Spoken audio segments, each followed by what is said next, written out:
Hi అందరు నమస్తే. అనిల్ కుమార్ గౌడ్. అందరూ బాగున్నారా?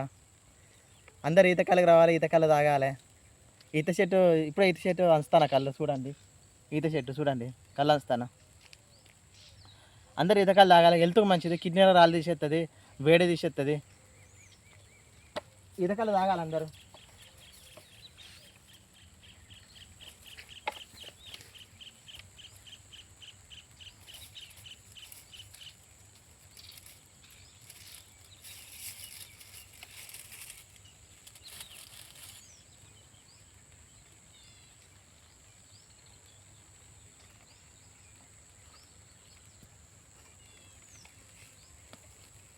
ఈత కళ్ళు చెప్తాను చూడండి. చూడండి ఈత కళ్ళు, ఈత కళ్ళు చూడండి. అందరు ఈత కళ్ళు తాగాలి. బాయ్.